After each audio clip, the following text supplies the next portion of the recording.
جادو کی جو اقسام ہیں ان اقسام میں ایک علم نجوم بھی ہے، ستاروں کا علم، یہ بھی جادو ہی کی ایک قسم ہے، اور یہ بھی ایک دھوکہ ہے جو شیطان انسانوں کو دیتا ہے۔ یہ واقعات میں اس لیے بیان کر رہا ہوں کہ ان واقعات کو سن کے ہمیں اللہ کا شکر ادا کرنا چاہیے کہ الحمدللہ الذی ہدانا لہذا وما كنا لنهتدی لولا ان ہدانا اللہ۔ اللہ تعالیٰ کا ہم پہ بہت بڑا احسان ہے کہ اس نے ہمیں ایک ایسا دین عطا کیا جو صاف پاک دین ہے، اللہ کا صحیح دین ہے، صحیح کتاب ہدایت سے ہمیں نوازا، ورنہ ہم بھی اوہام پرستی اور نجوم پرستی اور نہ جانے کس کس پرستی کا شکار ہو کے نہ صرف یہ کہ اللہ کی رحمت سے دور ہوتے بلکہ اپنی جو وقت ہے اس کو بھی کھو دیتے۔ انسان نہیں رہتا، انسانیت نیلام ہوتی ہے، بک جاتی ہے، ختم ہو جاتی ہے۔ اور چونکہ اس معاشرے کا اثر ہوتا ہے، سب لوگ چونکہ اسی معاشرے کے ہیں، اسی مذہب کے ہیں، اسی لیے ہم یہ دیکھتے ہیں کہ سابق امریکی صدر ریگن اور بش یہ بھی اپنے زمانہ حکومت میں بعض مشہور نجومیوں سے مشورے لیا کرتے تھے، حتیٰ کہ اپنا سفر بھی یہ نجومیوں کے کہنے پہ کیا کرتے تھے۔ ایک مشہور نجومی عورت ہے واشنگٹن میں، جوان کوئگلی، وہ بڑی مشہور نجومیہ ہے، اس سے مستقل ریگن اور بش مشورے لیتے رہے کہ ہمیں فلاں جگہ کا سفر اختیار کرنا چاہیے یا نہیں، ہمیں فلاں کام کرنا چاہیے یا نہیں۔ اسی طرح اندرا گاندھی، مورارجی دیسائی اور انڈونیشین صدر سوئیکارنو اور فرانسیسی صدر جیسکار دیستان اور کینیا کے صدر اور مراکش کے شاہ کے بارے میں بھی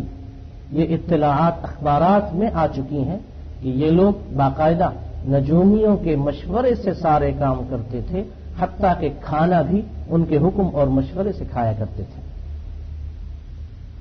صرف مراکش میں علم نجوم کے ماہر لوگ ان کی تعداد 16,000 سے زیادہ ہے۔ حالانکہ مراکش اسلامی ملک ہے اور وہاں کی اکثریت مسلمانوں پہ مشتمل ہے، لیکن عقائد میں جب بگاڑ اور کمزوری پیدا ہوئی، اخباری رپورٹ یہ ہے کہ وہاں 16,000 سے زیادہ لوگ اس علم سے متعلق ہیں، جو علم دین سے بغاوت سکھاتا ہے، جس علم سے عقیدے میں اور اعمال میں بگاڑ پیدا ہوتا ہے۔ یہ جو جادو ہے یا اس کی جو اقسام ہیں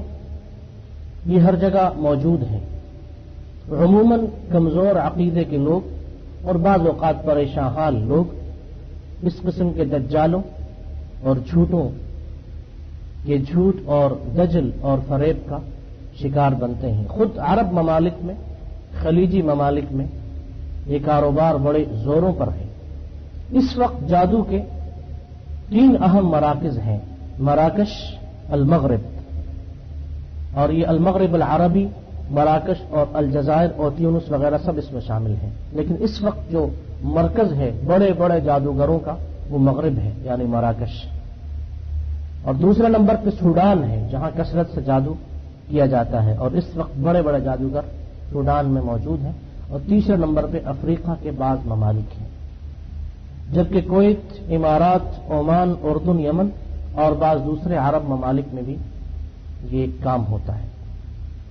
اس ملک میں چونکہ ظاہری طور پہ یہ کام نہیں ہو سکتا، قانونی بندش ہے اور قانون میں سخت سزا ہے جادو اور جادو کرنے والے کے لیے، حتیٰ کہ تعویذات اور منتر اور جھاڑ پھونک بھی یہاں منع ہے، اس لیے یہاں یہ چیز ظاہر نہیں ہے۔ لیکن اگر تحقیق کی جائے تو اس ملک میں بھی سینکڑوں اور ہزاروں ایسے لوگ ہیں جو دوسرے عام لوگوں کو لوٹتے ہیں اور ان کی جیبیں خالی کرتے ہیں۔